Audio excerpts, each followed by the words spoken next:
Welcome to the 4Q podcast. My name is Sheena Shui. I'm a therapist who specializes in anxiety, burnout, and relationship issues, and truthfully, all the underlying stuff that brings that forward. I'm also a business coach. So in this podcast, we talk all things life, business, love, relationships, and everything in between. So let's get into today's episode.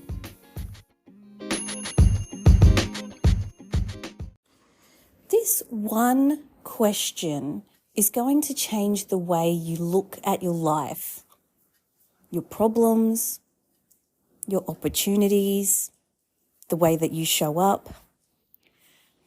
And this is the question: how would a parallel universe version of you look at your current situation?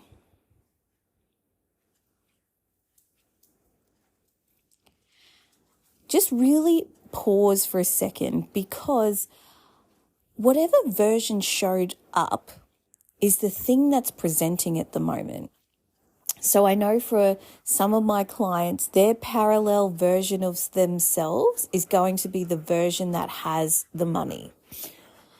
For other clients of mine, it's the version of themselves that doesn't have the trauma, that didn't have to go through everything that they went through. Maybe it's the version of themselves that doesn't have anxiety. For other clients of mine, it might be, how would the person who has the community show up or look at my life? How would the person who has the family that I wish I grew up with or I wish I had right now, how would they show up? Maybe it could even be the version of me who has my ideal body or my ideal face or whatever it is. Just notice firstly what versions of yourself showed up, because that in itself tells you what you think is going to change everything for you. Now, a few episodes back, I spoke about how I was asking myself if I had achieved my goals, would it really change the current situation I'm in? So whether that's more money or body or whatever. And a lot of the time, when I was asking that question, it was going to either reaffirm, okay, yes, it actually does change some of the way that I show up or what I would say or what I would do. But a lot of the time it didn't, which was really interesting. And so you're probably convincing yourself, if I just had that money in the account right now, or if I just had that body, or if I had the perfect family, or if I had that thing that I've wanted to have for so long, that everything else is going to magically fall into place. Or somehow that you're going to be dramatically different. And what I actually find is the opposite, is that all that your goals or aspirations do is emphasize what is already there. So a lot of the time you'll hear people talk about when people actually get the money goals, it emphasizes what's already there. So a lot of people, if they're assholes when they're broke, they're assholes when they're millionaires too. But it goes the opposite way. If they're quite generous, even when they're broke, they're going to be generous when they're wealthy too. Or if they're caring and thoughtful when they don't have much, they are also caring and thoughtful when they do have it all. It's just that they can do things on a larger scale and perhaps a more noticeable scale. So maybe people who didn't notice those things before notice it, but those traits were always there. Same with if they're stingy, if they're tight-fisted, It's going to be more noticeable when you're a millionaire because people are going, what? I mean, that doesn't make sense to me now. You've got everything that you wanted. So it's just an interesting question because a lot of my clients, whether they're mentees or therapy clients or coaching clients or even friends, family, a lot of people have really big, in an ideal world or in this lifetime, something that I'd love to do, but I don't know if is for me, is XYZ. What if in a parallel universe, you know that was guaranteed or you already achieved that thing? Okay, I already have a multi-million-dollar book deal. Okay, I already have a podcast that's got millions of followers, millions of viewers, millions of listeners. I am already someone who has helped thousands of people with my work. What if you just showed up like that? And I know that that's really scary. And again, particularly if it's something to do with an external appearance. So again, if it's something to do around your physical appearance too. For example, the parallel universe where you have the ideal body or whatever it is that you've always wanted. How would you dress, for example? This is what, let's show up as this person. This person has the ideal body you've always wanted. Now, here's something that's interesting that I recently found with myself for those who follow me on socials. I went to an International Women's Day event recently where I wore something that I loved and the color was good on me. So many people complimented me on the color, but it was outside of what I normally wear. But it's something that I actually loved in a moment. And it was basically this bright pink jumpsuit, okay? Now, for people who know me, I'm a neutrals kind of a person. If you meet me out in the world, there's a really good chance that I'm wearing black, white, or really muted colors like navy, maroon, like that. That's my vibe. I don't put myself out there and stand out like that kind of way because I don't know if it's a fear of being seen or whatever. But anyway, this day, I just showed up as the person, the body I want to be because admittedly, I had insecurities. I never wear anything tight around my belly post having kids because I'm still not used to how that looks. In my mind, I still can't put the two together of pre-kid Sheena and post-kid Sheena, and that's something that I work on regularly. Has that ever stopped me showing up on social media for my community? No. Has that ever stopped me doing this podcast? No. Has it ever stopped me showing up in any way for my online community? Not really. But admittedly, it has stopped me in person. Because it's one thing if you're looking at my face and I'm dressed well on socials and, there's the whole filtered world and the curated world. It's another thing to see someone in full body in the flesh, right? For real. But you know what? I was like, the person that I know that I am doesn't give two F's. Okay, I'm going to swear more on this podcast. It's something I always hesitate on. If you've noticed, if you listen for a while, I hesitate on swearing on this podcast because I really get into my role, my kind of leadership role. And the person I am in real life, I do swear a bit. I mean, I'm in Australia and I'm in Queensland and I'm in North Brisbane. For anybody who knows that, everybody swears all of the time. It's pretty bogan, okay? So I was like, I'm not going to give two F's and I'm just going to rock up as the person that I know that I am and everything that I can be. So got my hair did, wore a pink jumpsuit, did all the things, and I felt amazing. And I made a lot of incredible connections that day. And I almost got a hug from Kathy Freeman, the gold medal Olympic winner, Kathy Freeman. Now, I didn't get to. Unfortunately, media, she got swiftly taken from the event.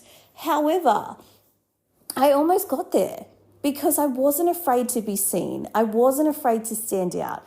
And because of that, I have a whole bunch of business meetings and opportunities coming up that I would not have had. Even if I rocked up to that meeting and I wore something else, I don't know if it would have been as memorable, or it would have been authentic, or it would have sort of spoken to the direction that I'm going. Because again, if you've been following me for a while, and whether you're new here or not, my word of the year is expansion. And what that means to me, and amongst a bunch of other personal things, but it is, how does the most expanded version of me show up? Now, that day, I showed up as the most expanded version of me. It was fun. It was not scared. It looked past my insecurities. And it was just so powerful. Now, there's a whole bunch of personal stuff going on in the background that people don't see. And I didn't show up as that version. I showed up as the expansive version, the parallel universe version, right? And so I guess what I'm trying to get at is that I'm sure that there's an element of you not wanting to be seen because of X, Y, Z. So for example, I have amazing clients, so business mentees who are incredible at what they do. So they are so good in their jobs and in their industry, and yet when they show up for their business, because they haven't hit the money goals yet, or they run around in a lot of workout gear most of the time, so they're not in corporate from Monday to Friday, 9 to 5 anymore, they're feeling like they're a fraud or they're not showing up. And so I would love it if they would show up as the parallel universe version of them, where they already achieved everything that they did in their career working in corporate, in their business, and how differently they would energetically show up, how differently they would speak to camera when they're on socials, how they would have a more assertive and confident voice in their social media presence, or even again at a networking event when they're showing up for people. I still remember when I got my first set of business cards printed out for my business, and how awkward that was actually getting a business card. How awkward it was calling myself a director when I still felt like, is this real? How awkward it was giving it out, and you just got to do it. And I think that's the thing, is that what you see at people who really are industry leaders at the top of their game, they just show up. And I think that's the thing, is that sometimes if you could just let go of the things that you think you needed and just showed up anyway, it would be so powerful. Now, I want to caveat here that there is a difference between fully actually believing that that's possible for you, or showing up in a prove yourself mentality. And what do I mean by that? I mean that there's a difference between showing up and trying to prove it to your friends, to your family, to your coworkers, to even new clients. That's a very different energy again. You don't need to prove shit to anyone. If you are good at what you do and you genuinely believe in yourself, which sometimes takes work, takes kind of the fake it till you make it. Okay, I'm going to fake it until I believe in myself, and then eventually I'm just going to believe in myself. It takes the work of perhaps working with the therapist, working with the business mentor to go, okay, I know the things that I'm good at. I know the things that I can do. I know I can genuinely help people. Like a hand on heart, 100% that what I do genuinely helps people and can genuinely have an impact on their businesses, on their lives, on their, productivity, whatever that is, because it always has a ripple effect, Again, you could be a hairdresser, and how important is it to make people feel good about themselves, to walk away so that they hold themselves in a different way every time they walk through a room, right? You might think that what you do is small or insignificant or superficial or doesn't matter, but the ripple effects, you've got to truly ask yourself, are powerful. And so you got to believe that for yourself, and that takes time. But when you believe it yourself, even despite what's going on around you, despite I don't have money in the account, my friends and family don't believe in me, I still can never get rid of the history I had of having a shit childhood or a shit relationship. But I'm still going to show up as the expanded version of myself, the parallel version of myself, because I know that if I really showed up and people got that from me, I really could have a big impact. All of us could. Okay? So I really want you to ask yourself, what came up when I first asked the question, and how could you flip that? Because I know for a lot of people, there's this feeling of, I have it too. So I didn't have the most ideal parental situation growing up, family situation growing up.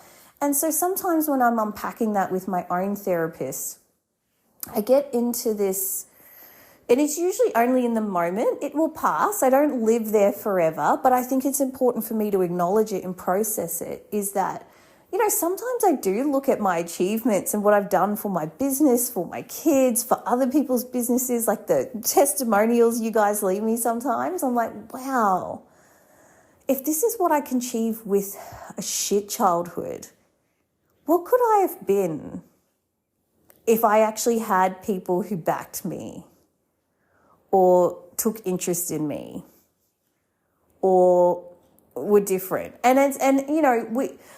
It's not helpful always to go to that place, but it's important to acknowledge that those are the thoughts that I have sometimes.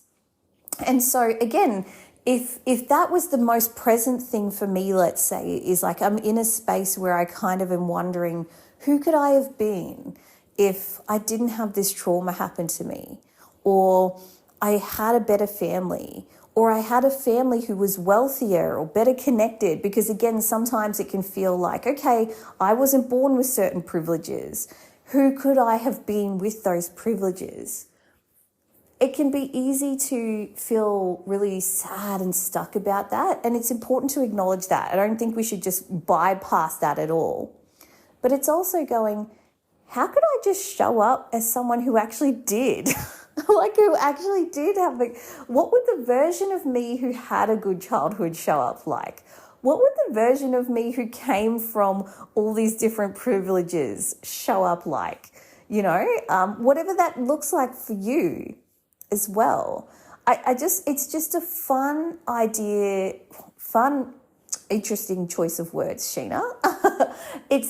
But it is an interesting concept to think about, is this, just a slightly shifted timeline version of you where you're still who you are. Maybe you still have your current partner, or you still live in your current world, or you still do what you do, but slight differences were there. So maybe you grew up with money. Maybe you have the perfect body, whatever you think that you need.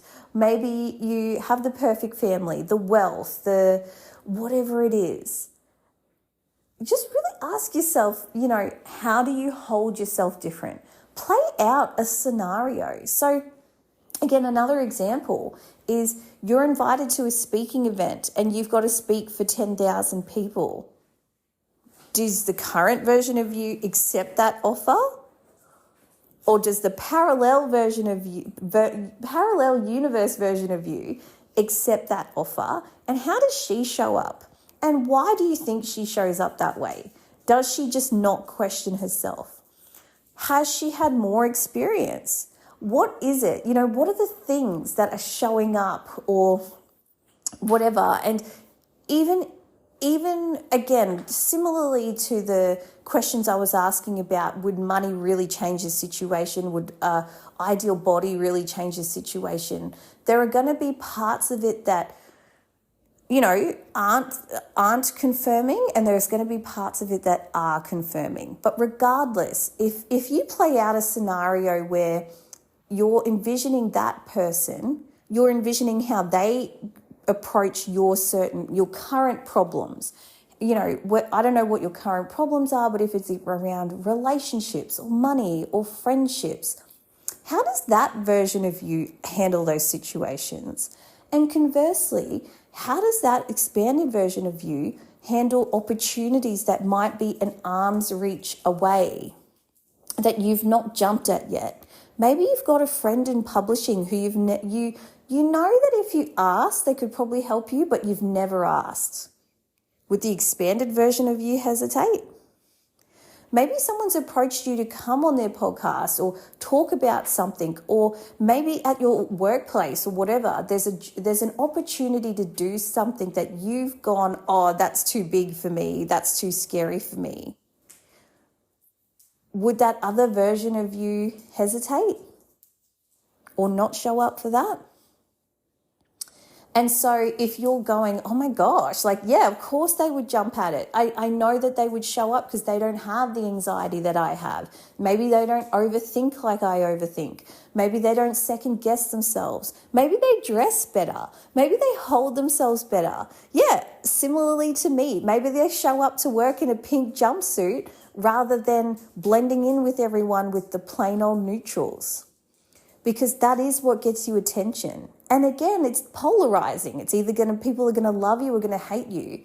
But if you're everything for everyone, you don't stand out. And we live in a world where the people who do stand out do succeed in whatever that might be. Okay? So it's an interesting question that I really do think could have a huge impact on how you approach your day, your week, your month, even your life. So let me know how you go with that question. And I really actually, if you haven't already, actually just pause, go back to the start and ask yourself the question again of, what will a parallel universe version of me do in my current situation? With my current problems, how would she or he handle them? Or they handle them? And with my current opportunities, how would she, he, or they handle them? I just want you to actually pause, take some time and actually visualize it. So think of that person, everything you want, everything they have, and actually visualize them going through the day or actually handling the problem or actually approaching the opportunity, and just allow yourself to let it play out in a positive way. Then ask yourself, how could I replicate that in my current everyday life? Even in the smallest of ways. So if you, again, in that situation, if you are dressing in a kind of, I dress this way because it feels comfortable because I'm not comfortable in my body yet. Okay, you're not going to wear a pink jumpsuit to a networking event with 500, 400 people like I did. But maybe you actually wear what you want to wear to a small cafe up the road. Yeah, it's pulling elements of what we call exposure therapy, where you slowly and incrementally expose yourself to the fear so that it ends up not being scary anymore and normalizing it for you. So really, again, push yourself a little bit out of the comfort zone, but not so much that you give up and go, whoa, that was too overwhelming. I am never doing that again, okay? There's a reason it's called exposure therapy, and there's a reason that it's a ladder. It's not just full on like you see on the TV shows, right? So have a wonderful week, beautiful. souls, have a wonderful day. If you loved this episode among others, I hate asking because it is, but it does help so many, and it helps me. If you leave a positive review, share it with a friend, share it on your socials, tell people about this podcast. It really does help others, but it also helps me, and I so appreciate you for doing that. And of course, I will see you in the next episode of the 4Q podcast. All right, bye for now.